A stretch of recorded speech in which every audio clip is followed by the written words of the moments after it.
They laughed. The entire alien court laughed at me. My wife, their princess, sat on a throne carved from a single glowing crystal, her smirk the sharpest thing in the room. Beside her, towering nobles with shimmering robes and eyes that glowed with superiority joined in the mockery. She gestured at me, her human husband, with a casual, dismissive wave. "See?"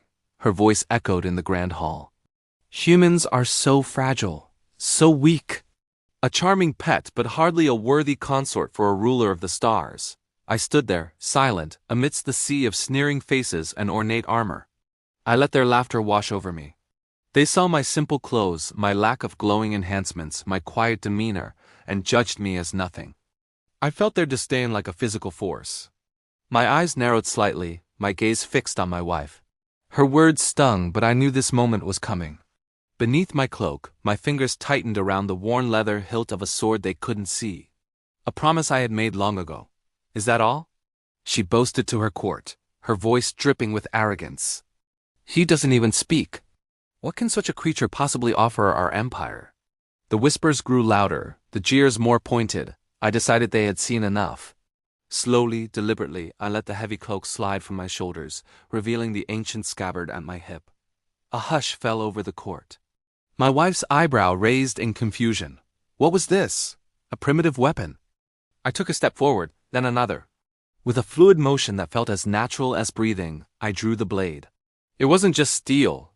The moment it left its sheath, ancient runes etched into the metal flared to life, and the entire throne room was engulfed in a blinding, brilliant blue light. The sword didn't just shine. It ignited, pulsing with an energy so potent it felt like a second heartbeat in the chamber. My wife's mocking smile froze, cracking into an expression of pure, unadulterated shock.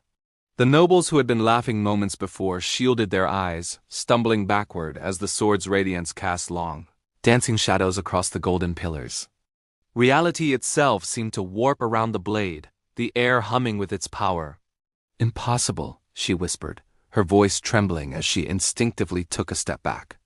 The guards, who had been standing at ease, fumbled for their own weapons, their professional calm shattered by raw fear. The sword's light pulsed, a steady rhythm of immense power. It wasn't a weapon of this age or this galaxy.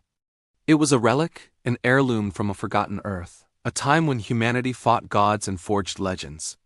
Ancient symbols swirled in the air around the blade, glyphs of power that her people had only read about in their oldest, most forbidden texts. The energy revealed hidden murals on the walls, depicting not alien conquerors, but human heroes of myth, their stories written in starlight. I raised the sword high. The blue fire spiraled toward the ceiling, reflecting off the polished marble floor like rippling water. The energy washed over them, a palpable wave of history and strength. One by one, the nobles, the guards, the council members, they fell to their knees. It wasn't a command. It was an instinct, a primal reaction to a power they finally recognized. Their advanced technology was nothing compared to this raw, ancient force. They had judged humanity by its present, forgetting the fury and fire of its past. My wife stared, her eyes wide with a dawning, terrifying realization. Humans were not weak. They were dormant. I stood before her, my calm face illuminated by the blade's celestial glow, a silent warrior who had just unveiled the soul of his people. Her crown shimmered, reflecting the fire of my ancestors. Slowly I lowered the sword. The intense light softened to a steady, gentle hum, and the room grew quiet. The overwhelming pressure receded, leaving behind a silence thick with awe and respect. I didn't need to speak. The sword had said everything. She approached me, her every step hesitant. The arrogance was gone, replaced by a humbling reverence. She had dismissed me, dismissed my entire species. Now she saw. I held the blade out to her, an offering. Trembling, she reached out and touched the glowing metal. The sword responded with a soft pulse of light, accepting her. In that moment, she understood. It wasn't a weapon of conquest. It was a blade of protection. She bowed her head. "I was wrong," she said, her voice sincere. "Forgive me."